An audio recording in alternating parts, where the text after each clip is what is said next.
we had this concept of, can we resurface Adobe products to address a different market? Digital photography was just beginning to take off. Fuji, Minolta, Yashica, Konica, and Sony. And it was pretty clear they were all working on developing digital cameras. We took Photoshop with no help of the Photoshop team, because the Photoshop team wanted nothing to do with us. We're going to destroy the brand. You guys don't know what you're doing. The footprint's too big. We created this product called PhotoDeluxe.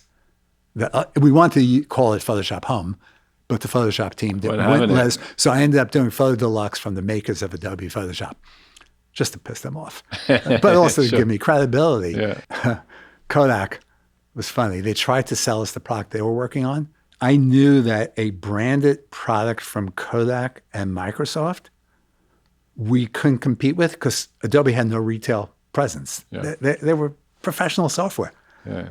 I said, we have to get to the OEMs, the camera guys and the printer guys and the scanner guys before somebody goes shopping at retail. So we developed this product called PhotoDeluxe, super successful, ended up shipping like 20, 30 million units, shocked everybody at Adobe that we were able to pull this off, this small group of us. And I remember telling one of my colleagues, somebody who worked with me, I said, either everything I learned at Apple, Claris, from Bill, from Mattel is incorrect, or this company's going to hit a wall. Yeah.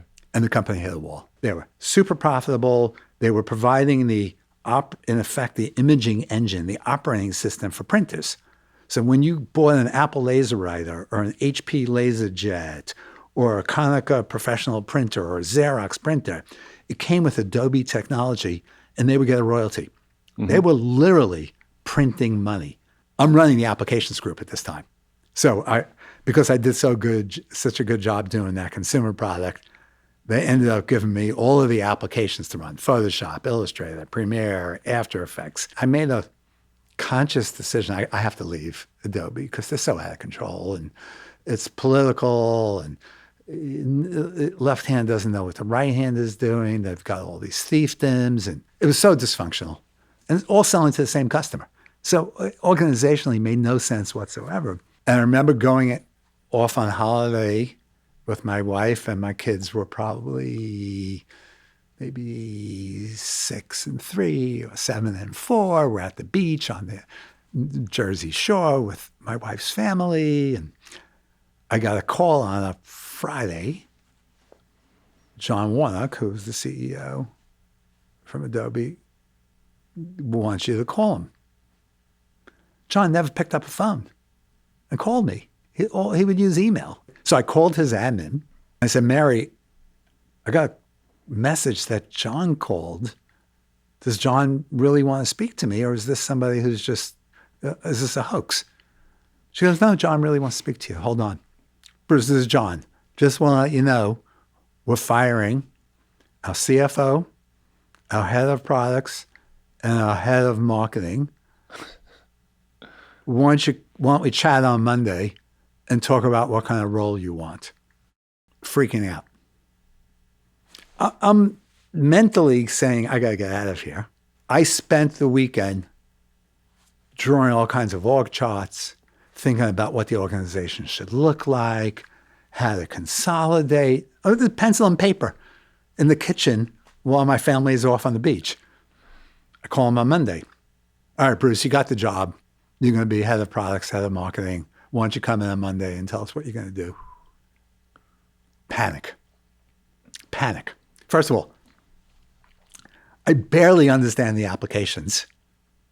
This is professional, creative software.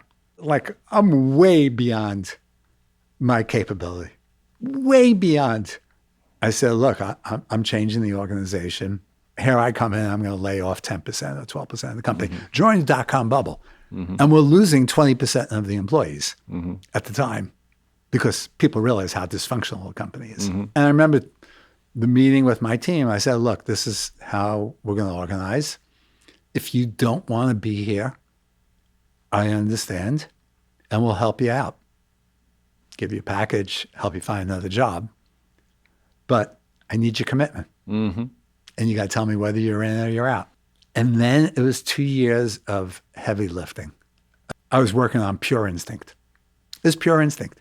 I go home at night, I'd go home to my wife. I said, you know, Gail, I don't know if I could do this. I just don't know if I'm capable. The advantage I had, because I was on the outside looking in for my first 2.5 years at Adobe, I got to see all the dysfunction firsthand without any bias or agenda. I was just watching a dysfunctional company while I did my own thing. I remember sitting down with the two founders right before they decided to fire everybody. I said, look, you guys, this is not about me. The company is not operating the way it needs to operate. Here are some of the issues I see. At the end of the day, my group, the consumer business, should not exist. I understand. It probably means not a job for me, and that's fine. But you pay me to tell you the truth. I'm going to tell you the truth. And 2000, became president, and later that year became CEO, and the rest is history.